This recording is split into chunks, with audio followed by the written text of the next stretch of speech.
Hey WILDR folks, Alicia here. This week's video, we are getting ready for ski season. We're talking specifically about training for skiing as a woman and how it might be a little bit different than training as a guy. Now, I know what you're thinking. I'm tired of things being, shrink it and pink it for girls, and that's not what this video is about.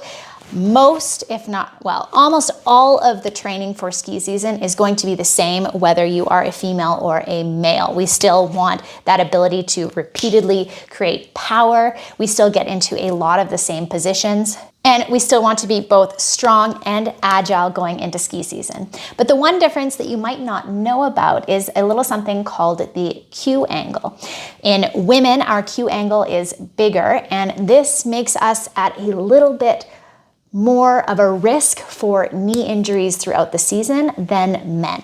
So let's dive into what the Q angle is and how we can train to reduce that risk of injury on the hill. Now, your Q angle is actually your quadriceps angle, and it can be measured by taking a line straight through your ASIS, which is your anterior superior iliac spine, and going directly, drawing a line from there through the middle of your patella and comparing that to another line that goes from your tibial tubercle straight up through the middle of your patella. We get an angle like this from that. For men, it tends to be from 10 to 15 degrees-ish. For women, we tend to see larger angles, 15 to 20 degrees-ish. Now, you can obviously probably see as we show you how this is measured that the reason women have a larger Q angle is because our hips tend to be wider than men's relative to our height. Because of that, we can't entirely eliminate this larger Q angle. There are some things we can do, however, to make it slightly smaller, which is going to reduce our injury risk. But then there's other things we can do to reduce our injury risk outside of that Q angle that will help us be safer on the slopes. Particularly as women, we need to make sure that we have long enough hip flexors, as shortened hip flexors can rotate the pelvis forward, which will make that Q angle go up.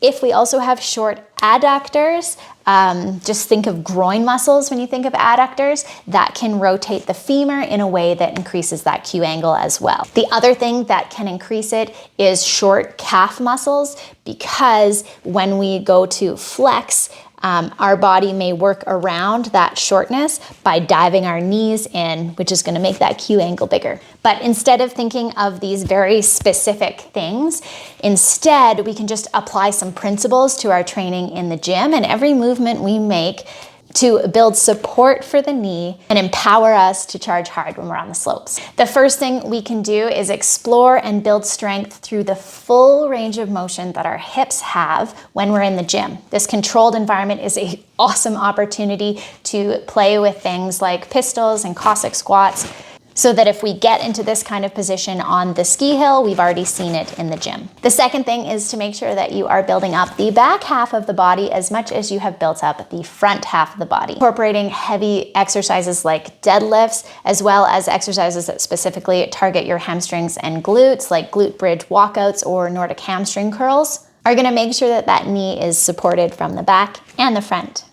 And in general, do not be afraid to put on some muscle in that lower body, but always finish your sessions with consistent, controlled stretching to maintain less muscle length as you build muscle strength. To finish up, I hope that this knowledge doesn't make you afraid of skiing or make you feel like you're at a higher risk of something going wrong, but instead it empowers you to lift heavy in the gym this fall in preparation for a phenomenal winter. If you enjoyed this video, you might enjoy some other videos that we have on training for ski season, or you might want to hop into our 8-week Ski Ready program. You can either do the uphill program, which gets you ready for ski touring, earning your turns, or you can do the downhill program, which is focused on skiing at the resort. Either way, I hope you have a wilder week and you learned something from this video.